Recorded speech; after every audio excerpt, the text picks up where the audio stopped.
Hey everybody, and welcome back to the channel of your favorite, or soon-to-be favorite, Bookworm Twink Supreme. If you love books, and if you want to see this twink talk about them, I highly suggest looking for this button and fingering it. Also, while you're down there, I think it would be a really good idea for you to look for the bell, because if you click the bell, guess what? This lovely platform will magically notify you about when I post new stuff. It's fun, it's free, emphasis on it being free. Look, I know you're gonna watch 4 or 5 more videos, so you just might as well. It's gonna take one tap, one little fucking tap, and we can be friends here. For the purposes of not going an entire month without filming, I decided to film a video I should have filmed at the beginning of the month.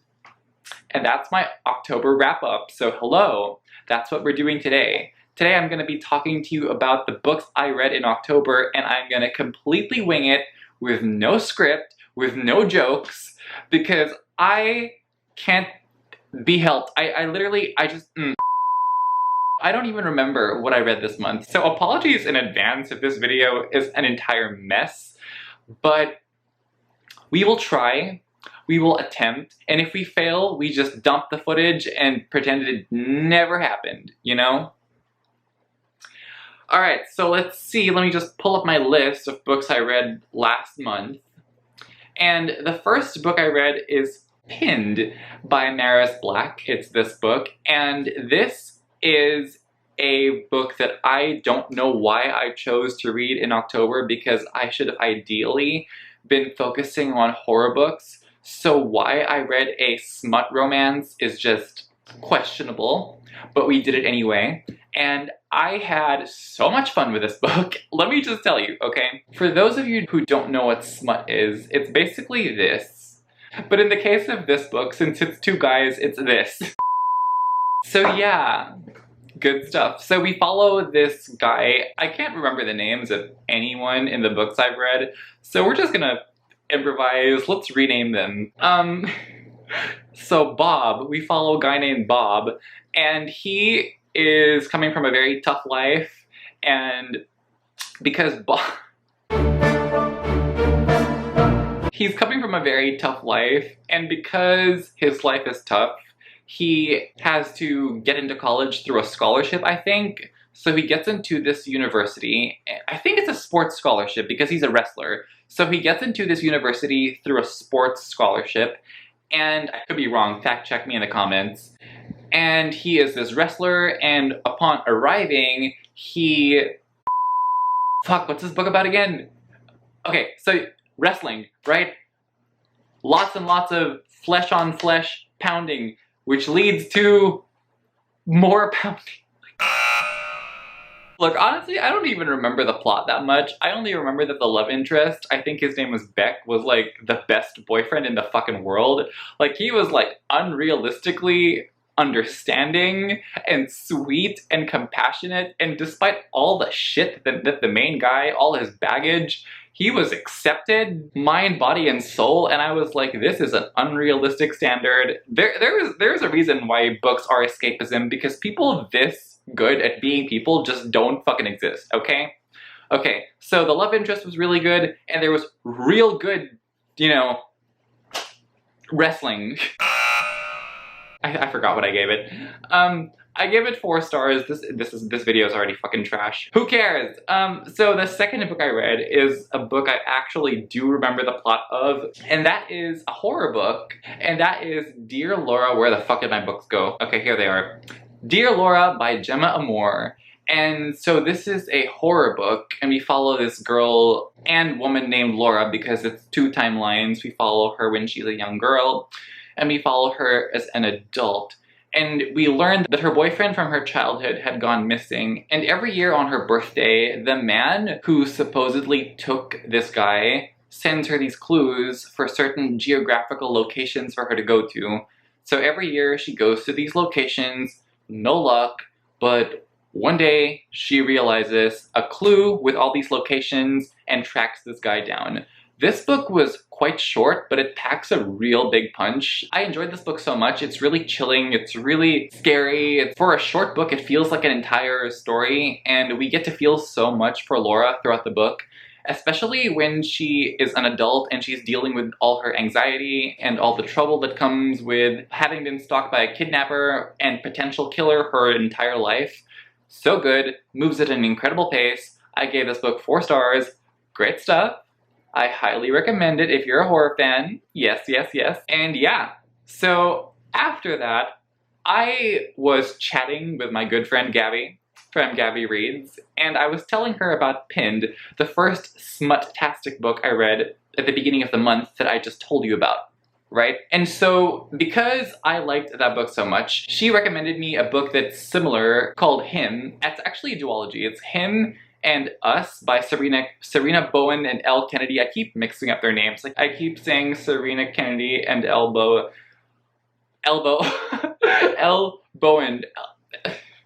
I'm drunk. Anywho, so I actually have spoken about these books in some capacity because I did a vlog on them. I did a vlog called Reading Books, recommended by Gabby Reads, and I'm gonna link that vlog down below in case you're interested. So, Him and Us. This duology of books is a romance, and by romance I mean this. Lots of this, like a lot, like I was like pretty shocked, and you will see that expression, you will see all the expressions in my vlog.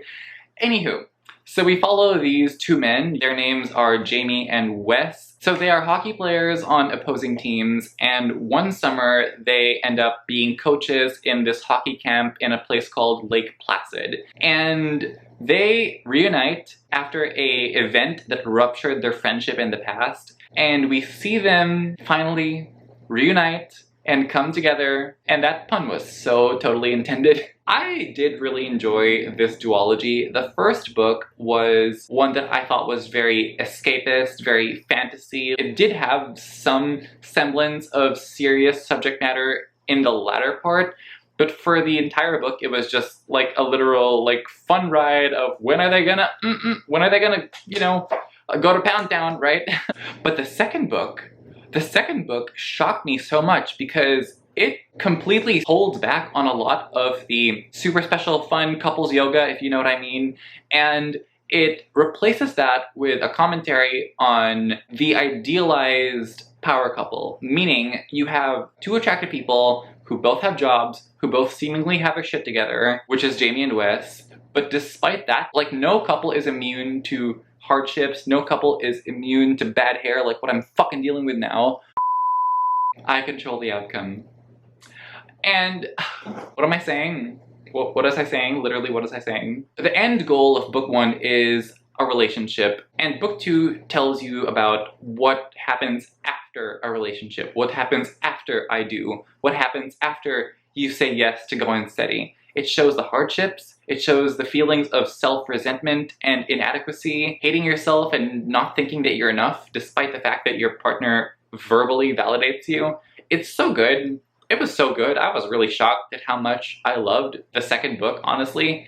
I gave the first book, I think, 3.5 stars, and I gave the second book 4.5 stars, because it was just really well done in ways I did not expect. So then the next book I read is We Need to Do Something by Max Booth. And this is a horror book set in the middle of this storm, and we follow this family who is in this bathroom together. There's a mom, a dad, an older sister, and a baby brother. And a tree falls on their house, thus trapping them inside the bathroom. And it shows the gradually decreasing state of their familial bond. Basically, we follow these people throughout the course of many days, not leaving the bathroom, and see the facade that they put on crumble away, and their real selves come out, and their real selves are really freaking dark. It was so intense I had to like stop for a second and put the audiobook down and step away, go for a walk. I just had to be away from these characters for like a significant amount of time before I could spend time with them, because it was just getting increasingly stressful. I was getting so stressed out. It was just, this is probably one of the most intense books I have ever read. It was so effective in just ways that I did not see coming as a person at all in this life, in this time. Highly recommended. I gave this book 4 stars. And then the next 3 are books that I have already spoken about in some capacity. These are the books I read for the reading vlog, Reading Books Recommended by Timothy Chalamet, and the reason I read his favorite books is because the film Dune came out last month, and I had just planned on doing a Dune reading vlog, but because I found 2 other shorter books that were on this guy's favorite book list, I was like, you know, I can do an individual Dune review, and then I can do a vlog for the rest of the books, which I did. And the first book I read for that vlog is The Perks of Being a Wallflower by Stephen Chbosky, and I read this book for the first time this year. I know that it's been in the cultural zeitgeist for such a long time, and it's like one of the most iconic coming-of-age stories to have ever been written. And I have seen the film. I saw the film the year it came out when it was still in theaters, but I never read the book. And I'm so glad I have, because it is just so worth the hype. I enjoyed this book so much. The central 3 characters were just so lovely to be around. I gave Perks of Being a Wallflower 4 stars. And yeah, for the rest of my thoughts, I highly suggest watching the vlog. I'm gonna link it down below. And then after Perks of Being a Wallflower, I read a book that I really wanted to love because it was very long. She was thick, okay? She was a huge chunk. Huge, chunky, pretty much the size of a brick. And I was like, if I'm gonna be investing time into reading this thing, I need it to be good. I need it to deliver on the goods, because when you're long, you've gotta move. And this book completely failed at moving. And that book is Dune by Frank Herbert. Oh my goodness, I was not a fan of this book at all. I literally have nothing to say right now. I have nothing to say right now. I did a full review of this book on my channel. I'm gonna link that full review down below, so just go watch that. It's spoiler free, but if I were to condense all my thoughts on Dune, a book that I literally never want to talk about, I don't even want to own this book anymore. I want to give it away. I want somebody else to have it. I want somebody else to enjoy it. I don't want this book because this book meant nothing to me. This book did not speak to me in any way, shape, or form. I don't care about this story. That being said, I loved the film. For some reason, the movie, let's just fuck this book. Let's just talk about the movie. I gave this book 1 star. Okay, the movie. It was so good, even though I do agree with the critiques about the fact that it did show certain cultures but not cast anyone from those cultures or the countries that these cultures are in. So that's a very valid critique, and I completely agree. The thing I did love about the film, though, was the fact that it took out every single thing I hated about the book. If you're gonna comment down below, if you're gonna be one of those people who's gonna educate me and school me on the book, go read the comment section on my Dune review, because there have been so many people that explain the plot to me, and I'm like, I get it. I just don't like the fucking book. Like, I mean, okay, it talks about Earth lore and the ecology.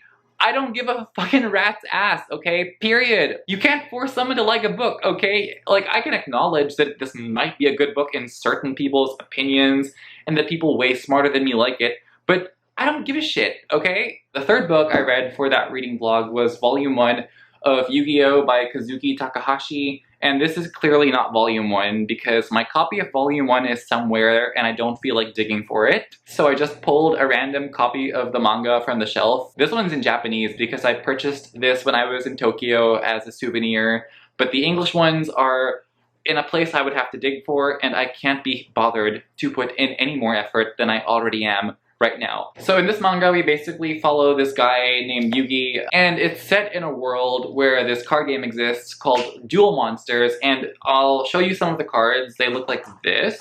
So this is actually my favorite card from the game. This is Magician of Black Chaos. This is the magic card used to summon him.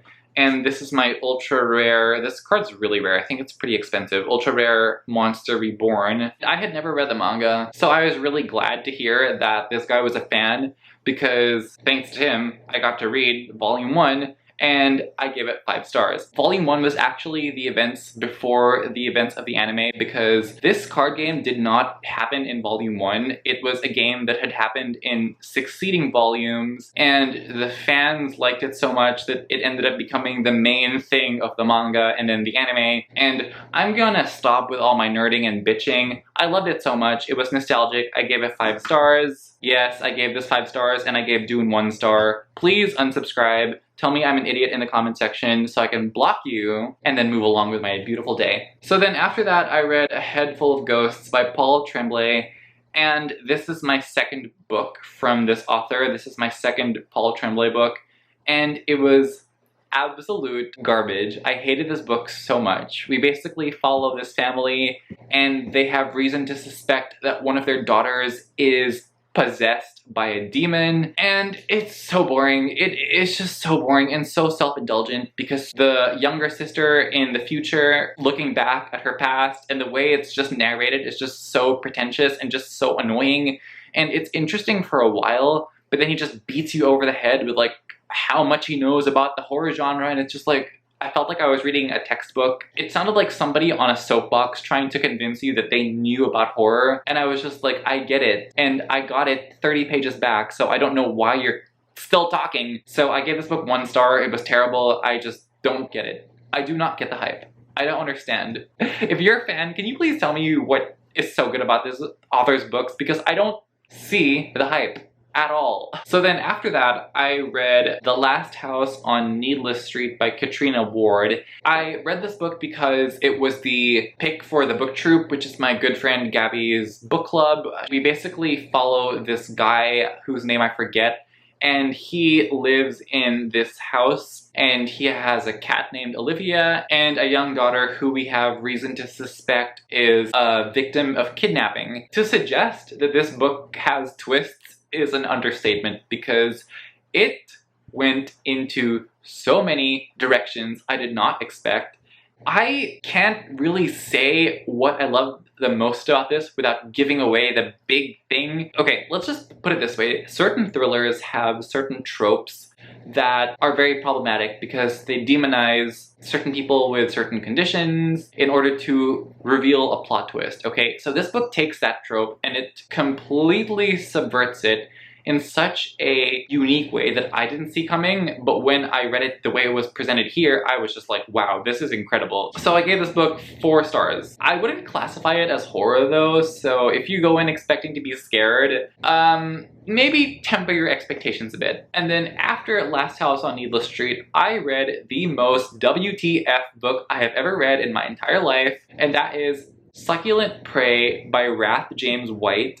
And I read this book because one fine day on Google, I searched horror books with cannibalism, and this was like the first book on the list. So I was like, I have to see what this book's about. It is the most what the fuck book I have ever read in my entire life, and I honestly am thinking of doing an entire video just saying what happens in this book without any commentary, because this book has literally all the content I need. Basic premise, we follow a guy named Joe. He was kidnapped as a kid, and when he was a kid, he was subject to so much physical violent abuse from his captor, who turned out to be a cannibal. And so Joe gets rescued, and then we follow him later on in his life when he is a college student, and he has reason to believe that the abuse he had gone through as a kid has infected him and has turned him also into a cannibal.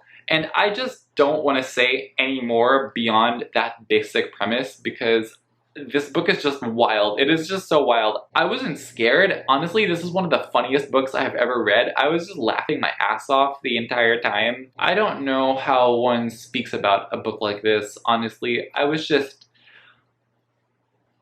It was an experience. An experience I'm actually pretty glad I had. So I gave this book 4 stars, okay? Yeah, pretty mixed bag this month. And then afterward, I read 56 Days by Catherine Ryan Howard.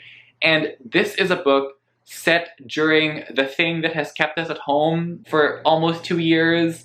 You know, the thing, the coughing, the thing that causes coughing and many other things. This book is set during the time of Okay? I hope YouTube can't read lips. Anyway, so we follow this woman named Kiara, and we follow her as she meets this guy, and they go on a date. And because lockdown happens, they decide to be lockdown buddies to keep each other company and for mental health purposes. And obviously, neither of these characters are who they say they are. And this is one of the most bland, generic, waste of time thrillers I have ever read. Literally, the only reason is part of the plot is because it is used as a plot convenience to keep these two people in the same place for a long period of time to progress the plot. It is nothing but a plot device. These characters are some of the most annoying people I've ever had to read about in a book. The book moves at a snail's pace. It is not thrilling in any way, shape, or form. I was so mad when I finished this book because I could not believe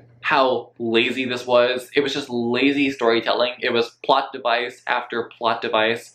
Super contrived, super boring. I hated the characters. I gave this incredibly terrible book 1 star. Thrillers like this are why I need to go back to books written in the 80s and 90s, you know, more transgressive, more boundary-pushing books, because thrillers nowadays are so generic and so similar to one another and so boring. So boring. This book was just unbelievably boring and just bad, honestly. And then afterward, I read my favorite book of the month. And thank you, Jan. Shout out to Jan, who is amazing, because this book was absolutely stunning and I just loved it so much. It's called A Dowry of Blood, and it's written by S.T. Gibson. And basically this is a retelling of the story of Dracula's brides, but from the perspective of his first bride named Constanta, I believe. I don't like romance, I don't like vampires, but romance plus vampires told in this certain way was just everything I didn't know I needed. It was so achingly romantic and so beautifully written, and the entire story was just so beautiful. 5 stars, 5 stars. One of the best books of the year so far.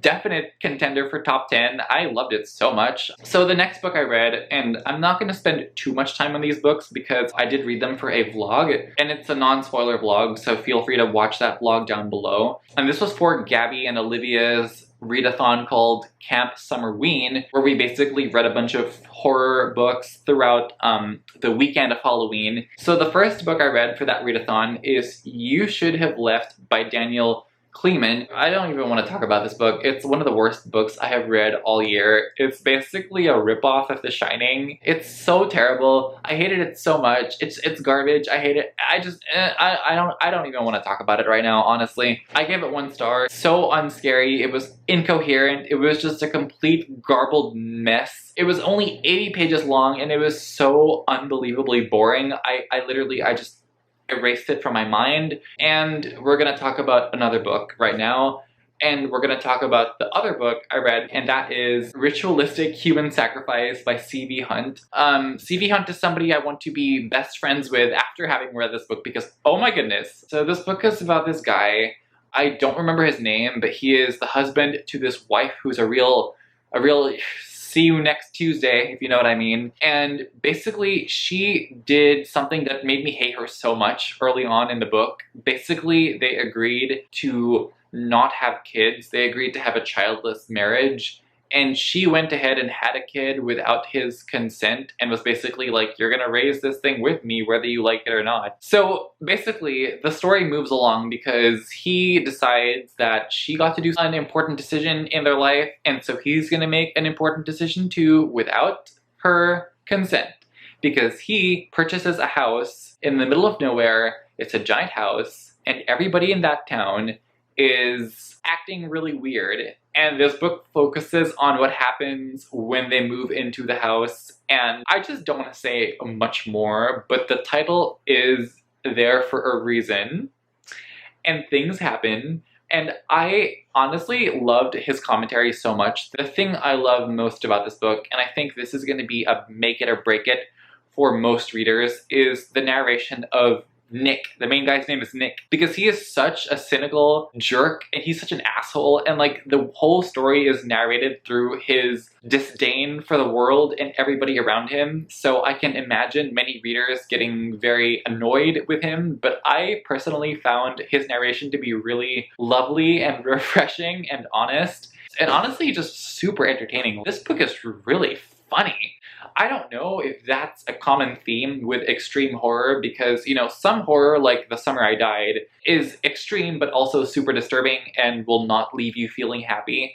But then some other extreme horror books, specifically the ones that understand that they're, you know, over the top, like Ritualistic Human Sacrifice and Succulent Prey, those kinds of books are just hilarious because they get it, they get that they're absurd, and they just push the envelope even more and just revel in the absurd nature of their stories, and they're just so funny and so amusing. I hope to read more books of this nature. I enjoyed this book quite a lot. I gave it 4 stars. For some reason, I just did. I had a good time. And yeah. So those are my thoughts. Those are the books I read in October. This is going to be a really long video, but it had to be made. It had to be made. And I sincerely hope you watched the whole thing. And if you did, just comment down below, leave me a like. It really helps me out.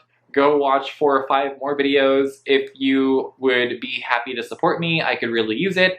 But yeah, I hope you enjoyed. Thank you so much. Let me know what you read in October. Thank you so much for watching. I hope to see you in future videos. But as always, take care.